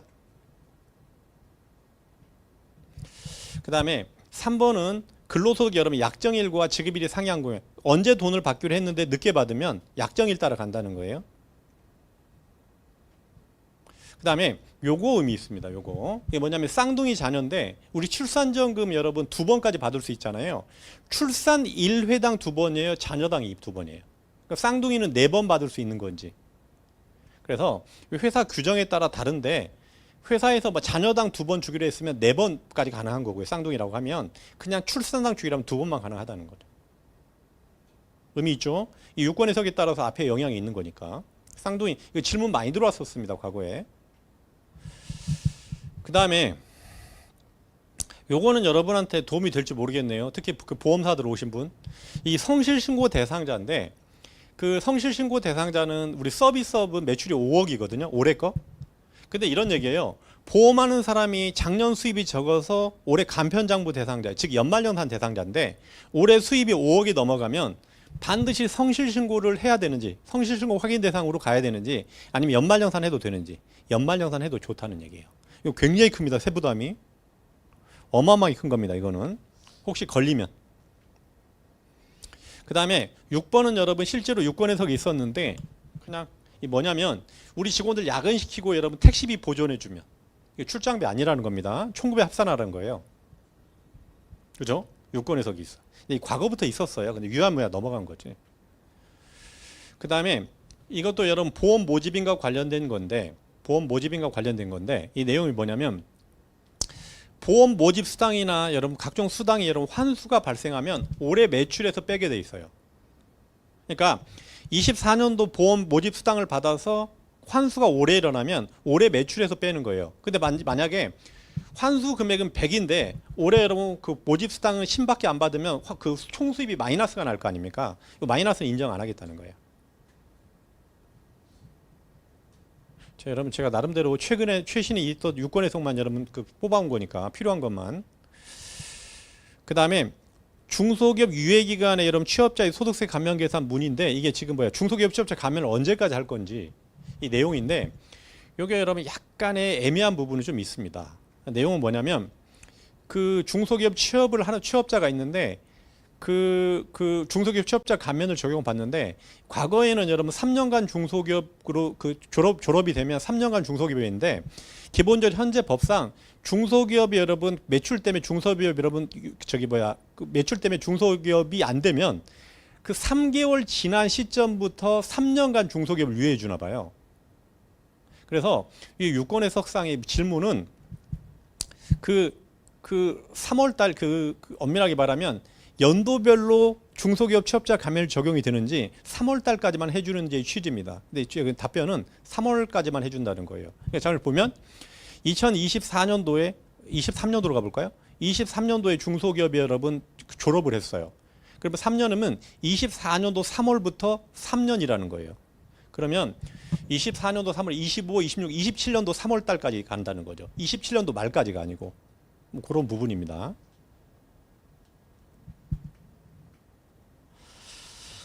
자, 그 다음에 요것도 의미가 있습니다. 요거 의미가 뭐냐면 혹시 회사에서 여러분 직원들 사내 어린이집이 없으면 외부 어린이집에 맡기고 그 어린이집 보육비용을 주잖아요. 그럼 어린이집 보육비용이 간소화 수업이 뜰 거 아닙니까? 근데 회사에서 지원된 금액은 비과세되죠. 그럼 직원 입장에서 교육비 공제를 중복으로 받을 수 있는지 아니면 선택할 수 있는지. 자, 내용은 비과세 적용했으니까 교육비 공제 받지 말라는 겁니다. 그리고 이거 선택사항이 아니라는 거예요. 자, 이거 의미가 있습니다. 이거 굉장히. 근데 여러분 혹시 여러분 인식하실지 모르겠는데 우리 여러분 6세야 자녀보육수당 월 20만 원 여러분 비과세 되는 거 있죠. 그 돈으로 어린이집을 만약에 보냈다고 하면 이건 중복공제 됩니다. 비과세도 받고 교육비 공제도 받고. 근데 위탁보육비는 안 된다는 거예요. 이게 특정되잖아요. 내용이. 그래서 요거 여러분 유권 해석 중에서 의미가 있습니다. 요거 아마 많이 나올 것 같아요. 올해. 그 다음에 우리 연금소득 1,500만 원 넘어가더라도 여러분 분리과세 선택할 수 있잖아요. 그럼 분리과세 선택을 하면 기본공제를 받을 수 있는 거잖아요. 종합과세 소득이 100만 원 이하가 되는 거니까. 그러면 1,500만 원 넘어갔을 때 부양가족이 5월 달에 종합소득 신고를 할 때 분리과세로 신고했을 때만 비과세 기본공제 가능하다는 얘기예요. 읽어보시면. 그 다음에 우리 사조조합은 근로소득 비과세 특례 적용 시 중소기업 판단 시점이 여러분 뭐냐면 납입일인지 출연일인지 인출일인지 인출일 기준으로 적용한다. 중소기업인지 아닌지 판단하는 거는. 그 다음에 그 국외근로소득 비과세 적용할 때 국외근로자의 비거주자도 포함이 되는지 포함이 된대요. 국외근로자의 비거주자도 포함이 된다. 이거 의미 있습니다. 그래도.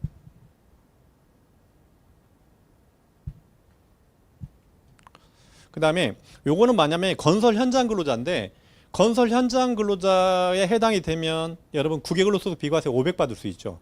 근데 이 사람이 그 건설과 관련된 업무인데 현장에서 안 하고 다른 데서 하면요. 이럴 때는 100만 원만 비과세 주겠다는 겁니다. 그러니까 현장 근로자는 현장에 있었을 때는 500, 그냥은 100만 원. 그 다음에 요것도 의미가 있어서 우리 여러분 혹시 급여에 회사에서 비과세 규정이 있어요.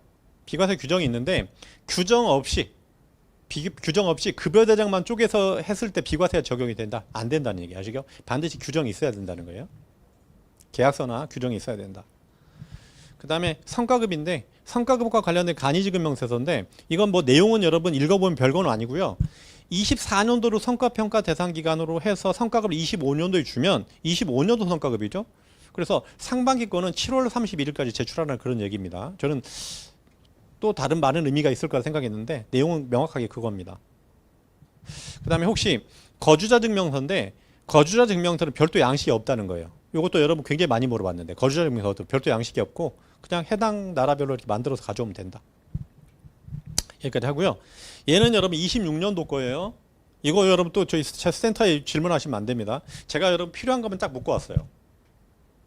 첫 번째는 내년도 세법에 이거는 내년도에 아마 여기 AI 여러분 그 내국인 우수력 국내 복귀에 AI 우수력이 포함이 되어 있고 여기 아마 작년에 올해 끝나는 건데 3년 연장되는 봐요. 그 다음에 내년도에 여러분 배당 소득 부분이 여러분 아마 고배당 기업에 대해서 세율이 약간 달라지나 분리과세로 우리 여러분 주식 투자에서 여러분 고배당 기업에 투자를 하면 원천징수 세율이나 신고하는 방법이 약간 달라지나 봐요. 그죠? 내년도부터. 내년도 거예요. 개정 아니니까.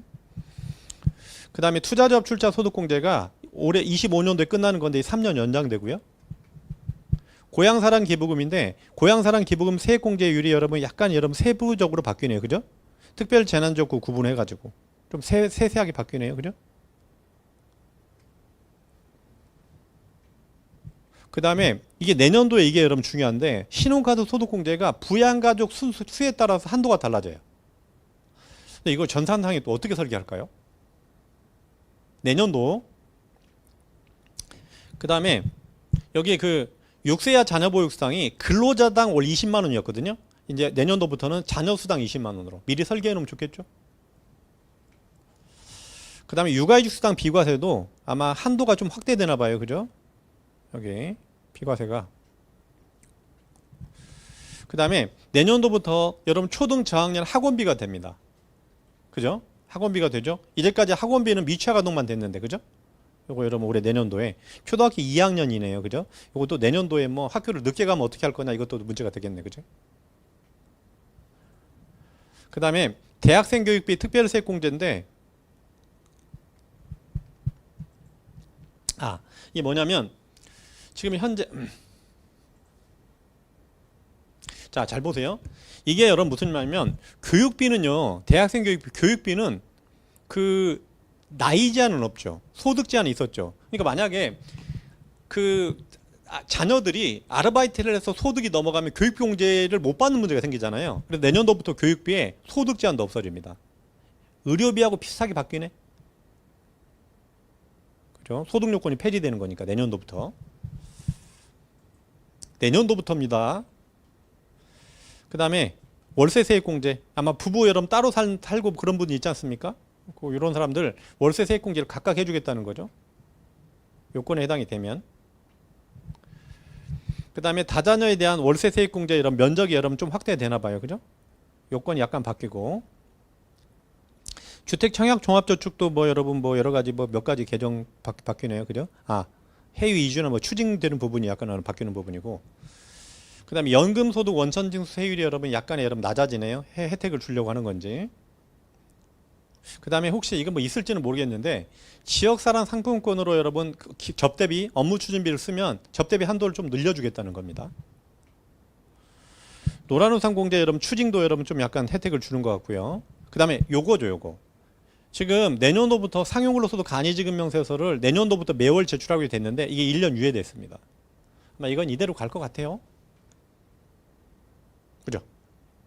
그 다음에 저희 같은 여러분 세무법인 입장에서는 요거 여러분 간이지급명 제출하면 세제 혜택이 있거든요. 요거 좀 공제해 주는 거. 요거. 그 다음에 법인세율이 2억까지 9%였는데 여러분 10%로 다시 환원됩니다. 이게 윤석열 대통령한테 깎은 거 다시 이제 원상복귀하는 거죠. 근데 성실신고 부분은 여러분 그대로 가요. 여기 아까 19% 이건 그대로 갈 것 같습니다. 요거 누구로네 20%로 올라가네. 어차피 1포인트씩 올라가야 되는 거니까. 그 다음에 증권거래세도 일부 여러분 뭐에 올라가고. 대주주 기준인데 현재 50억에서 이거 여러분 50억으로 바뀌는 게 맞을 거예요.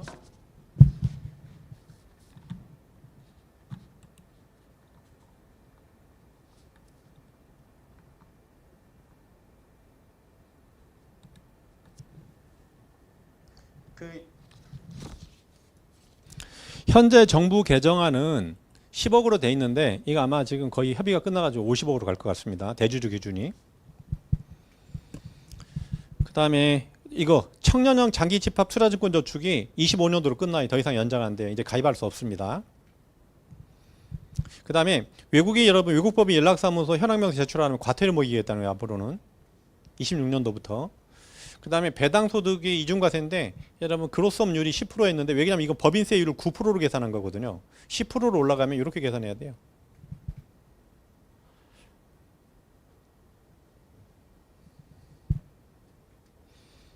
그 다음에 그 교육비 공제 여러분 이중공제 못 받는 거 신용카드하고 요것도 여러분 추가했네요. 못 받게 신용카드를 이거 결제하면 교육비를 받던지 신용카드 공제를 그 교육비 공제가 안 될 그 신용카드 공제를 못 받는 걸로 추가하겠다는 거죠. 그 다음에 요거 의미 있죠. 사업소득 연말정산 추가납부 분납인데 요게 여러분 자 26년도 연말정산하는 부분부터니까 이거 제가 아예 앞에 안 넣네. 25년도 소급 적용되는 거예요. 그죠? 그래서 사업소득 연말정산은 근로소득의 연말정산 분납이 되죠. 3번. 사업소득은 안 냈는데 사업소득도 여러분 분납하는 걸로 바뀐다는 거 아시겠죠? 혹시 보험사나 오신 분들 자체는 요거 여러분 제가 안 넣네. 저희 교재에는 들어가 있습니다. 앞으로는. 그래서 이게 사업소득 그 연말정산이 여러분 분납이 신설됐다. 26년도부터니까 얘는 여러분 내년도 개정이지만 25년도 연말정산에 소급 적용될 거예요. 그 다음에 퇴직소득 여러분 계산하는 방법 이게 또 약간 바뀌는 그지 이거는 그지 시행은 26년도부터니까. 그 다음에 아까 연말정산 감소화 기간 집중되는 기간. 그 다음에 기부금 단체 몇 개 추가됐고요. 이 정도 하면 될 것 같습니다. 혹시 여기까지 하시고요. 제 질문 들어온 거 마저 설명드리고 마무리하겠습니다.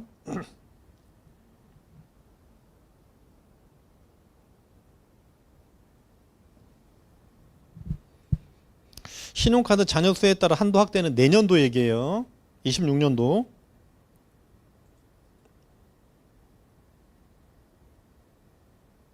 (26년도 1월 1일부터) 지금 제가 슬라이드가 달라지는 부분은 우리가 여러분 혹시 지금 제 교육을 지금 들으시는 분들은 약간 회사에서 의사결정을 할 수 있는 연말정산 하시는 분이잖아요. 내년도 거예요. 이거는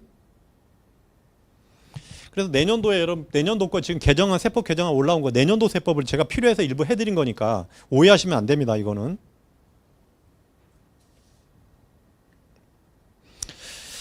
자, 임직원 할인금액 비과세 코드는 종업원 할인금액 맞아요. 그냥 표현을 원래 엄밀하게 말하면 종업원 할인 제도인데 세법상은 임원도 포함이 되니까 임직원 할인이라는 표현을 씁니다.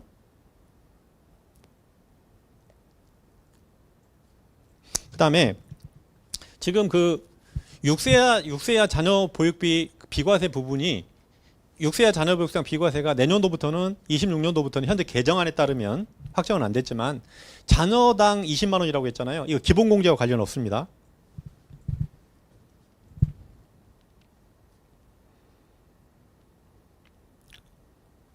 기본공제와 관련 없습니다.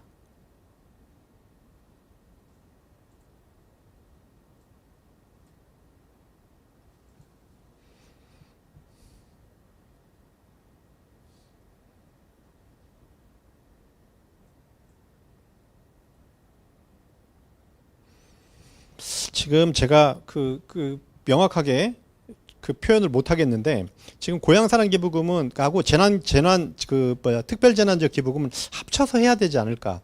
요거는 혹시 저희가 오류가 있으면 다시 한번 그 교육할 때 말씀드리겠습니다. 잠깐만요. 제가 한번 전산 매치 한번 보고 말씀드리겠습니다.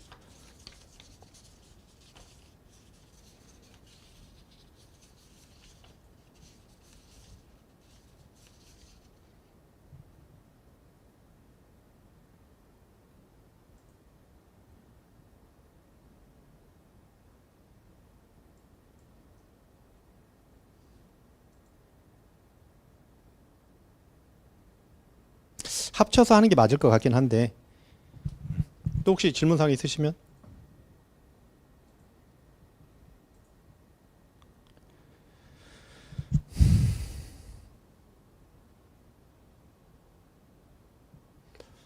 자, 강의는 여기까지 마무리하겠습니다. 수고하셨습니다.